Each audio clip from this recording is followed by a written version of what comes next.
dans ma chambre. Le lit se trouvait ici, l'armoire là, et entre les deux, il y avait la table.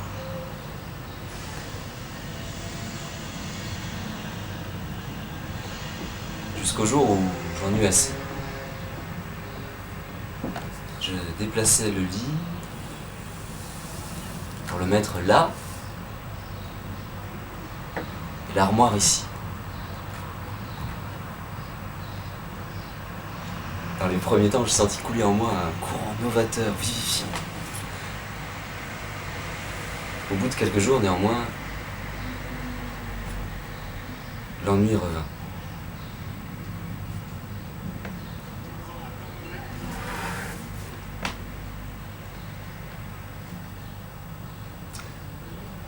J'en tirai la conclusion que la source de cet ennui était la table, ou plutôt sa position immuablement centrale. Dans ces conditions, je poussais la table contre le mur, comme ceci, et le lit au milieu, de façon anticonformiste. Cette nouvelle nouveauté me redonnait de la vitalité, et tant qu'elle durait, j'acceptais la gêne anticonformiste qu'elle occasionnait. En effet, je ne pouvais plus dormir désormais le visage tourné vers le mur, ce qui avait toujours constitué ma position préférée. Au bout d'un certain temps, néanmoins, la nouveauté cessa d'être nouvelle, et seule subsista la gêne. Dans ces conditions, je poussais le lit contre le mur, et l'armoire au milieu. L'armoire au milieu de la chambre. C'était plus que de l'anticonformisme, c'était de l'avant-garde. Au bout d'un certain temps, néanmoins, ce maudit certain temps, bref, même l'armoire au milieu de la chambre cessa de me paraître quelque chose de nouveau et d'inhabituel. Il convenait d'opérer une cassure, de prendre une décision fondamentale. Si, dans le cadre ci-dessus défini, aucun véritable changement n'était possible, il importait de sortir définitivement de ce cadre. Dès lors que l'anticonformisme se révélait insuffisant, dès lors que l'avant-garde ne donnait aucun résultat, il fallait accomplir une révolution. Je pris la décision de dormir dans l'armoire.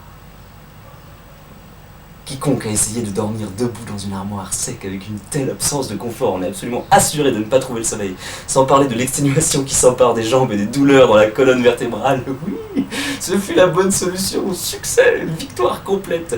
Car désormais, le certain temps n'eut aucune prise. Au bout d'un certain temps, en effet, non seulement je ne m'habituais pas à mon changement, c'est-à-dire que le changement demeura changement, mais même, je ressentis ce changement avec de plus en plus d'acuité, car la douleur allait croissant à mesure que le temps passait. Tout aurait donc été pour le mieux, n'eût été ma résistance physique, qui s'avéra limitée. Une certaine nuit, je n'y tins plus. Je sortis de l'armoire et m'allongeai sur le lit. Je dormis 3 jours et 3 nuits. Après quoi, je poussais l'armoire contre le mur et la table au milieu, car l'armoire au milieu me gênait. Maintenant,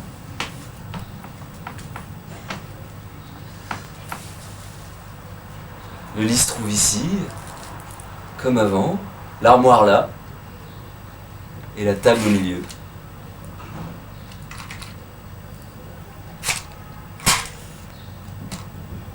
Quand l'ennui me guette,